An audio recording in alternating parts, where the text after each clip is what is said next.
Hey everybody, welcome to my shop.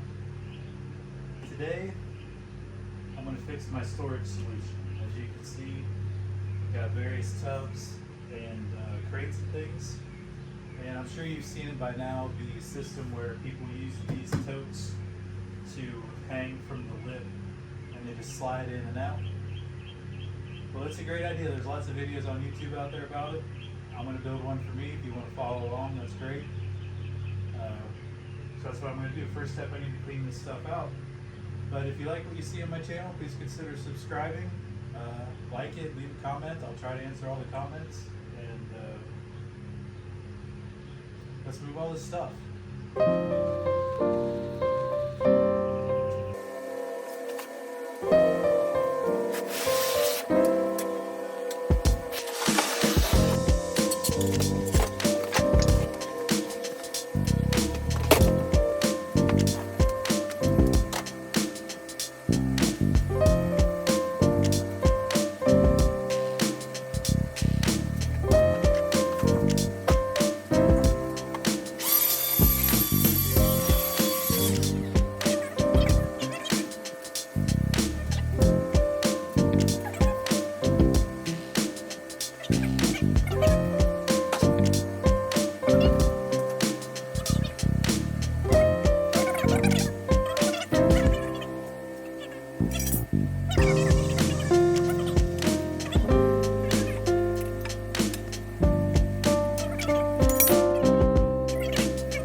15 totes, 5 in each row, and it turned out better than I expected. So I'm very happy with it. One thing to point out is these look like these. These came from the orange box store. These came from the blue box store, or they came from the red membership club store, one or the other. These aren't exactly the same size as these, so these do not fit. So whenever you're doing this, when you're planning this, make sure you plan for all from the same store, because even though this looks like this, it's a slightly different size and it will not fit. So thank you guys for watching. Please consider subscribing, like, leave a comment, and I'll try and answer any questions. See you guys on the next one.